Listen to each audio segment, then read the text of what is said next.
Inquiry Project 3, Online versus Face-to-Face Learning Environments by Stacy Geiger DeWeerd. For this inquiry project, we were asked to compare two different learning experiences, an online learning experience and a face-to-face learning experience. In the online simulation, we were asked to do a live video chat with another person. During the live chat, we needed to construct a catapult made from a spoon, pencils, and rubber bands. The catapult that launched a peanut M&M candy the furthest distance on 3 consecutive trials will be considered the most successful prototype. In the face-to-face experience, we were asked to work with another person in person. The task was to create an egg drop device that would allow an egg dropped from 8 feet to be protected and not break from the fall. The materials available were 4 egg carton cells, Scotch tape, a toilet paper tube, 2 balloons, 2 pieces of paper, and an egg. My partner for the online experience was Chris G. We used Skype to coordinate our project.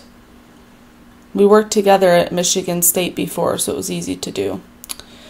To complete a successful catapult, we created 4 prototypes. Prototype 1 was very simple. We wanted to make the simplest catapult possible with as few materials as possible to see what would happen. When launched, the distances of the M&Ms for prototype 1 were very minimal. The M&M went less than 5 inches for each trial. When we created prototype 2, we knew that we needed to add something more to give more torque to the spoon to fling the M&M further. In order to keep the spoon upright, we created a triangular base to support the spoon. For these trials, Chris and I got very different results. Chris's catapult launched the M&M 64, 60, and 66 inches. My catapult launched the M&M 15, 17, and 20 inches. The variance in our results, we suspect, is because we couldn't see each other actually launching the M&M and building the catapult. Here's a graph of our results.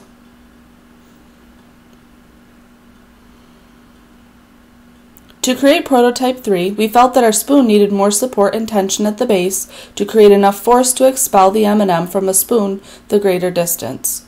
We used the same triangular base as in prototype 2, however we added another pencil behind the pencil that was holding up the spoon to support and pinch the base of the spoon.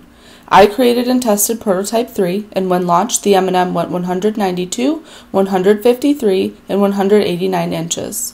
Looking back, both of us probably should have created all the prototypes to ensure consistent results.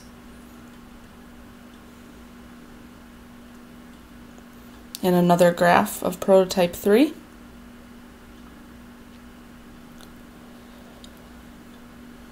In prototype 4, we kept the design of the supported spoon from prototype 3, however this time we changed the base.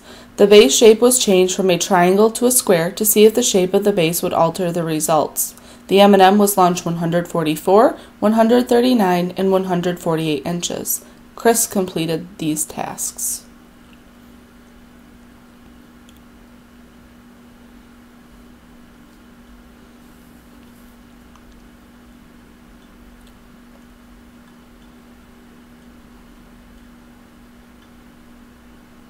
Prototype 3 was the most successful catapult created in our online simulation. I do not feel like we obtained valid results for a number of reasons in the online experience. Variance in method and materials alone are enough to skew scientific results in such a test. And here's a picture of my setup and how I was launching my M&M down the hallway. For the egg drop experiment, my partner, my mother-in-law, and I created 3 egg drop devices. For the first device, we wanted to create a simple tool with a small amount of materials to compare with the online experience.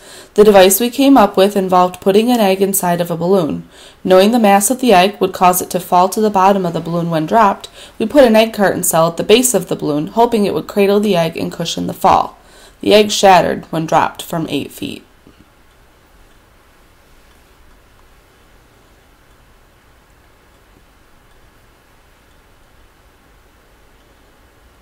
And you can see the mess.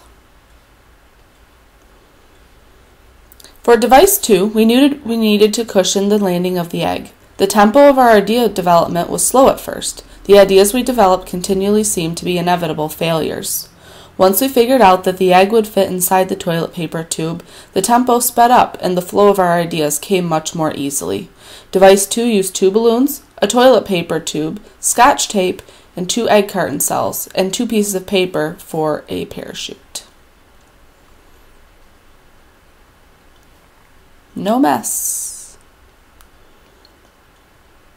For device 3, we wanted to see if the device would still be successful without the paper parachute.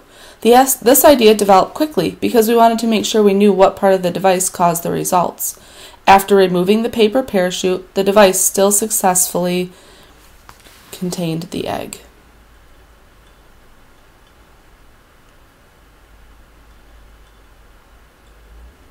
A mid-air shot, and you can see that the balloons were the cause of the egg staying intact. I created this Padlet to compare and contrast the online and face-to-face experience. You can see the things in the center are things that they were similar, such as the flow of the idea development, the tempo of the experience, and communication. In the online experience and the face-to-face experiments, there were quite a few differences.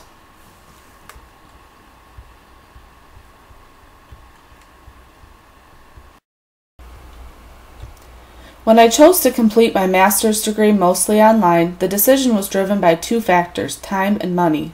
I remember sitting in so many classes during my undergrad experience thinking what a waste of time it was. I could have done all of that in 1 hour instead of 3. I also remember the cost of purchasing books, parking permits, and gas to travel to and from class. To offset these things, the online master's program solved the issue. I feel as if I have gotten a wealth of new knowledge in my field and have been very happy overall with my experience. This summer I chose to take 9 credits of my master's degree in a face-to-face environment.